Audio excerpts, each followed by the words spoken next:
পানিকে পানি হয়ে যাবে, কে শত্রু কে বন্ধু আপনারা আমরা এই কথাতেই চিনে যাবেন।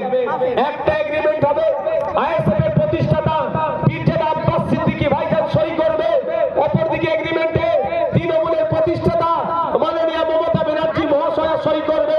এগ্রিমেন্টে আব্বাস ভাইজান লিখবে, আইএসএফ যেখানে যেখানে প্রার্থী দেবে, ভোট কেটে যদি বিজেপি আসে দায়ভার আইএসএফ নেবে, তৃণমূল যা শাস্তি দেবে মাথা ব্যথা মেনে নেবে। এই এগ্রিমেন্ট পেপারে মমতা ব্যানার্জি লিখবে, যেখানে যেখানে তৃণমূল প্রার্থী দেবে যদি ভোট কেটে বিজেপি আসে দায়ভার তৃণমূল নেবে, আইএসএফ যা শাস্তি দেবে মাথা পেতে মেনে নেবে।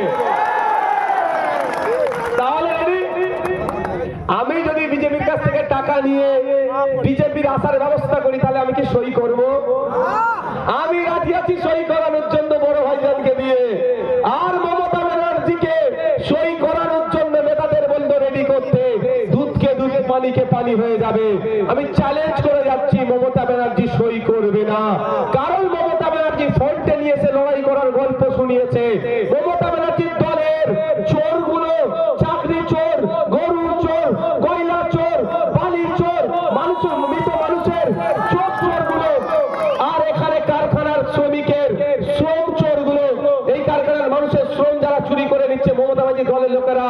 মমতা ব্যানার্জি ভালো করে জানে, যদি এগ্রিমেন্টে সই করি তাহলে এই চোরগুলোকে যে বাইরে রেখেছি, জেলের বাইরে রেখেছি, বকলমে তো বিজেপির সাথে বোঝাপড়া করে রেখেছি, আর বিজেপিকে আটকানোর এগ্রিমেন্টে যদি সই করে দিই বিজেপি রেগে যাবে, সেন্ট্রাল এজেন্সিকে নামিয়ে তৃণমূলের অর্ধেককে তুলে তিহার জেলে নিয়ে চলে যাবে, তাই ও সই করবে না।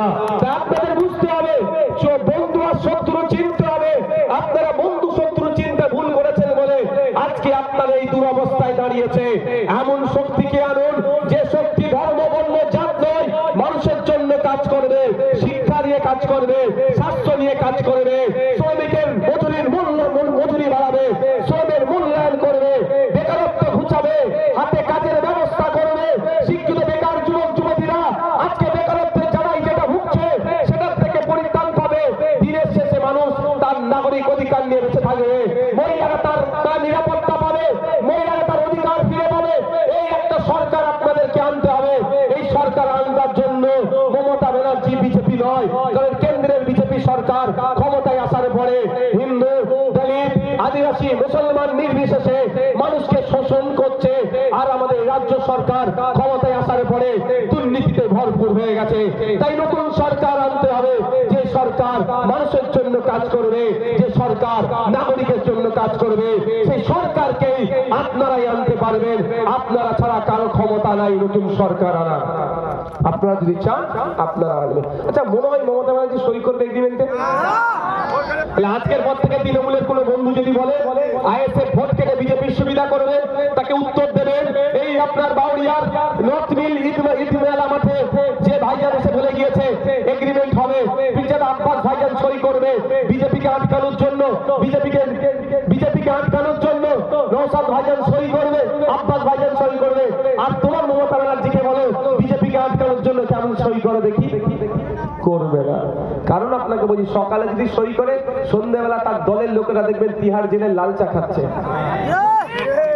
জেলে আমাকেও দিয়েছিল তো, দুধ চা দেয় না, লাল চা দেয়। বুঝতে পেরেছেন? জেলে দুধ চা হয় কি মিছিলটা?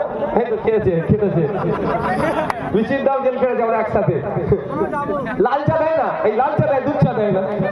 সকালবেলা মমতা ব্যানার্জি যদি সই করে এগ্রিমেন্ট পেপারে, সন্ধ্যাবেলা দেবেন তুলে নিয়ে গিয়ে জেল খাটাচ্ছে।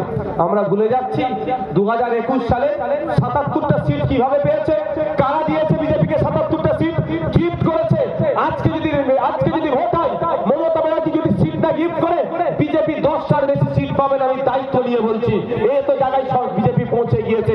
কারণ যে হিন্দু ভাইরা তৃণমূলের অত্যাচারের হাত থেকে বাঁচার জন্য বিজেপিকে ভোট দিয়ে দেখলো, আরে তৃণমূল আর বিজেপি আলাদা নয়, অত্যাচার